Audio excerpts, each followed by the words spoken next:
વિધાનસભા ગૃહમાં રિસેસ બાદ કોંગ્રેસના સભ્યો હાજર ન રહેતા કાર્યવાહી પૂર્ણ.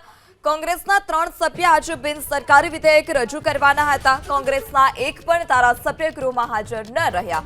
વિપક્ષનો અવાજ દબાવવામાં આવતો હોવાની બુમરાણ વચ્ચે વિપક્ષ ગૃહમાં ગેરહાજર. તો કોંગ્રેસના 3 ધારાસભ્ય આજે બિન સરકારી વિધેયક રજૂ કરવાના હતા. કોંગ્રેસના એક પણ ધારાસભ્ય ગૃહમાં હાજર ન રહ્યા.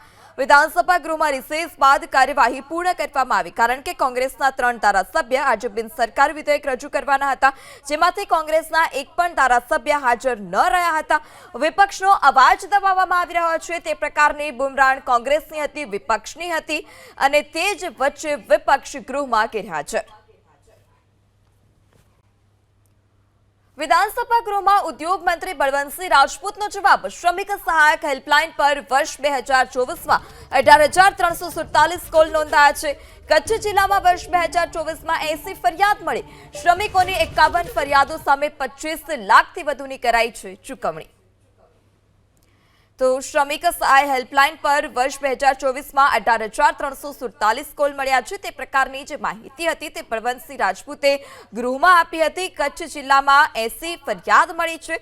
શ્રમિકોની 51 ફરિયાદો સામે 25 લાખથી વધુની જે રકમ હતી તે ચૂકવી દેવામાં આવી છે.